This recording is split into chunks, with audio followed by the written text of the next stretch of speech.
आता शेतकऱ्यांसाठी अत्यंत महत्त्वाची बातमी। राज्यातील शेतकऱ्यांना 53,727 कोटींची भरपाई मिळणार आहे। कारण गेल्या 5 वर्षात 53,727 कोटींची भरपाई दिल्या जाण्याचा निर्णय घेण्यात आलेला आहे। शेतकऱ्यांना 26,484 कोटी पीक विम्याचे आता मिळणार आहेत। आता झालेल्या न्यूजच्या माध्यमातून आणि पेपरच्या माध्यमातून राज्यातील शेतकऱ्यांसाठी आता सर्वात मोठी दिवाळी निमित्त खुशखबर इथं आलेली आहे। बघा, मुख्यमंत्री महोदयांनी 2022 पासून तर 24 पर्यंतचा जो काही रखडलेला आणि थांबलेला थकीत पीक विमा होता तो केंद्र सरकारकडून मंजूर करून घेतलेला आहे। त्याचा दुसरा टप्पा आज अखेर शेतकऱ्यांच्या खात्यामध्ये येण्याला सुरुवात झालेली आहे। बघा, आज जवळपास 16 जिल्ह्यातील शेतकरी बांधवांच्या बँक खात्यामध्ये हेक्टरी 22,000 रुपयापर्यंत पीक विमा जमा होण्याची मुख्यमंत्री महोदयांनी सांगितलेलं आहे। पत्रकार परिषदेमध्ये त्यांनी ही माहिती सांगितलेली आहे। तर मग शेतकऱ्यांसाठी आज खऱ्या अर्थाने मोठा दिलासा उघडलेला आहे। तर बघा, काही तांत्रिक अडचणीमुळे या पीक विम्याचे वितरण थांबलेले होते, परंतु आजपासून पीक विम्याचा दुसरा टप्पा शेतकऱ्यांच्या बँक खात्यावरती जमा करण्याचे आदेश स्वतः मुख्यमंत्री साहेबांनी दिले। राज्यातील शेतकऱ्यांची दिवाळी आता गोड करण्याचा निर्णय घेतलेला आहे। तसेच बघा, शेतकरी बांधवांनो, आज झालेल्या मंत्रिमंडळाच्या बैठकीमध्ये ज्या शेतकऱ्यांचं पावसामुळे झालेलं नुकसान तर त्यांच्यासाठी विशेष पॅकेज इथं जाहीर करण्यात आलेलं आहे। मुख्यमंत्री महोदयांनी सांगितलेलं आहे, शेतकरी बांधवांनो, आज कोणत्या जिल्ह्यांमध्ये पीक विम्याचा दुसरा टप्पा वाटप करण्यात येणार याची माहिती सरकारने सांगितलेली आहे। तर बघा, 16 जिल्ह्यांची यादी विशेष त्यांनी जाहीर केलेली आहे। आपल्या राज्यामध्ये एकूण 36 जिल्हे आहे, त्यापैकी आता 16 जिल्ह्यातील पीक विमा आज त्यांच्या खात्यामध्ये जमा होणार अशी माहिती त्यांनी सांगितलेली आहे। तर बघा शेतकरी मित्रांनो, सर्व शेतकऱ्यांसाठी आनंदाची बातमी आपल्याला म्हणावं लागणार आहे।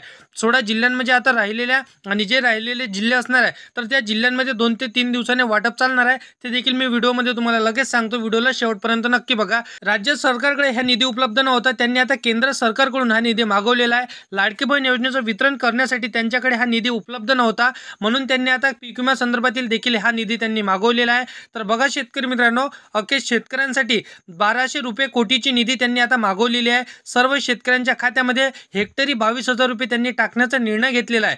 बघा शेतकरी मित्रांनो, भरपूरसे शेतकरी पीक विम्याची आतुरतेने वाट बघत होते, परंतु शेतकऱ्यांसाठी या सरकारकडे निधी उपलब्ध नव्हता। कारण की लाडकी बहीण योजनेचं जेव्हा वाटप सुरू होते तेव्हा सर्व निधी व्यस्त होऊन जाते।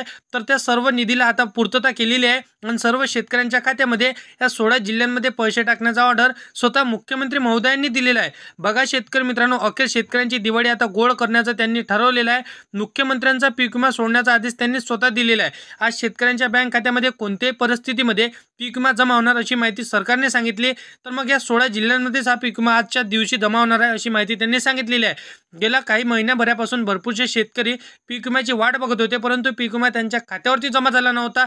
सर्व प्रोसेस त्यांनी पूर्ण केली, परंतु त्यांच्या खात्यावरती हा पीक विमा जमा झाला नव्हता। केंद्र सरकारकडून आता राज्य सरकारने निधी मागवलेला आहे। हा निधीच्या माध्यमातून सर्व शेतकऱ्यांच्या खात्यामध्ये पीक विम्याची पूर्तता केली जाणार आहे अशी स्वतः माहिती मुख्यमंत्री साहेबांनी सांगितली। तर मग शेतकरी बांधवांना आता कोणत्या त्या 16 जिल्ह्यांमध्ये पीक विम्याचा वाटप केलं जाणार आहे तर लगेच 16 जिल्ह्यांची यादी आपण जाणून घेऊया। परंतु चॅनलवरती तुम्ही पहिल्यांदा आला असाल तर चॅनलला सबस्क्राईब करून साईडला दिलेल्या बेल नोटिफिकेशनला नक्की प्रेस करून ठेवा, जेणेकरून इतर योजनांची आणि सर्व शेती संदर्भातील योजनांची माहिती तुम्हाला भेटत राहणार। तर बघा, आता कोणकोणत्या बँकांच्या खात्यावरती पैसे जमा होणार तर बघा, भरपूरशा शेतकऱ्यांचं आधार कार्ड हे बँकेला लिंक नसते, तर सर्व शेतकऱ्यांनी त्यांचं आधार कार्ड बँकेला लिंक करून घ्यायचं स्वतः मुख्यमंत्र्यांनी सांगितलं।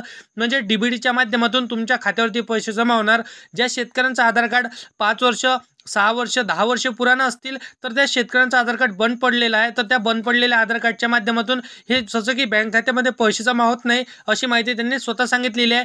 तर तुम्ही एकदा तुमचं आधार कार्ड चालू आहे का किंवा ॲक्टिव्ह आहे का हे लगेच तुम्हाला चेक करून घ्यायचं आहे, आणि ॲक्टिव्ह असेल तर तुमच्या बँक खात्याला तुमचं आधार कार्ड लिंक आहे का हे देखील त्यांनी चेक करून घ्यायचं स्पष्टपणे त्यांनी सांगितलेलं आहे। तर बघा शेतकरी मित्रांनो, आता चिंता करू नका, 2022 पासून तर 24 पर्यंतचा जो काही रखडलेला थकीत पीक विमा तुमचा असणार आहे तो आता दिवाळीच्या निमित्त तुमच्या खात्यामध्ये जमा होण्याची माहिती स्वतः मुख्यमंत्री महोदयांनी सांगितली।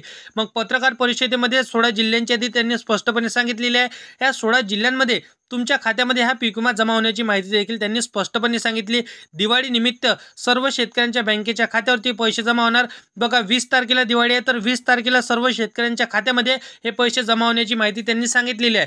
बघा शेतकरी मित्रांनो, तुम्ही हे सर्व कामे करून घ्यायचे आहे, कारण की तुमच्या खात्यामध्ये 2022 पासून तर 24 पर्यंतचा जो काही रखडलेला थांबलेला थकीत पीक विमा असणार आहे तो सर्व तुमच्या खात्यामध्ये जमा होण्याची माहिती स्वतः मुख्यमंत्री साहेबांनी सांगितली। बघा शेतकरी मित्रांनो, आता लगेच मी तुम्हाला 20 जिल्ह्यांची यादी सांगतो। त्या 20 जिल्ह्यांच्या यादीमध्ये तुमच्या जिल्ह्याचं नाव असेल तर 100% तुम्हाला पैसे जमा होणार। रत्नागिरी, रायगड, अकोला, अमरावती, सातारा, सांगली, सोलापूर, कोल्हापूर, गडचिरोली, चंद्रपूर, त्यानंतर नागपूर, वर्धा, अमरावती या सर्व जिल्ह्यांमध्ये नांदेड देखील असणार आहे, जालना देखील असणार आहे, बुलढाणा, त्याचबरोबर बघा उस्मानाबाद, छत्रपती संभाजीनगर, यवतमाळ, तर या सर्व जिल्ह्यांमध्ये पैसे जमा होण्याची माहिती स्वतः मुख्यमंत्री महोदयांनी सांगितलेली आहे. आता बघा काही भरपूरशा जिल्ह्यांमध्ये पंचनामे झाले आणि भरपूरशा जिल्ह्यांमध्ये पंचनामे सुरूच आहे. तर बघा शेतकरी मित्रांनो, 100% तुमच्या खात्यामध्ये 2022 पासून तर तो 24 पर्यंतचा जो काही थांबलेला थकीत पीक विमा असणार आहे तो तुमच्या खात्यावरती जमा होण्याची माहिती दिवाळी निमित्त त्यांनी सांगितलेली आहे. तुम्ही स्टार्टिंगला व्हिडिओ देखील पाहिला असेल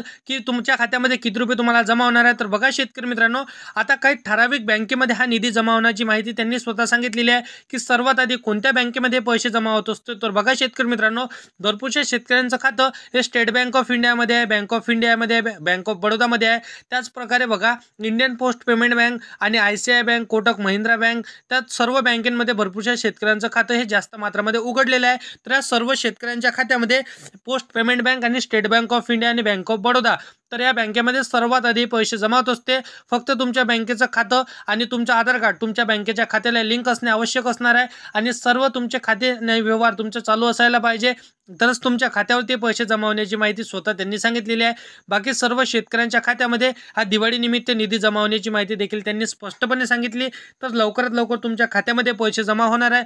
तर अशा पद्धतीची माहिती त्यांनी सांगितलेली आहे. तर व्हिडिओ आवडला असेल तर व्हिडिओला लाईक करायचा आहे, तुमच्या मित्रमैत्रिणींना व्हिडिओ नक्की शेअर करायचा आहे आणि असेच कामाचे व्हिडिओ जर का डेली पाहायचे असेल तर या चॅनलला सबस्क्राईब करून साईडला दिलेल्या बेल नोटिफिकेशनला नक्की प्रेस करून ठेवा, जेणेकरून अशीच महत्त्वपूर्ण व्हिडिओची नोटिफिकेशन डेली तुम्हाला भेटत राहतील शेतकरी मित्रांनो. तर मित्रांनो, चला येऊया नेक्स्ट व्हिडिओमध्ये.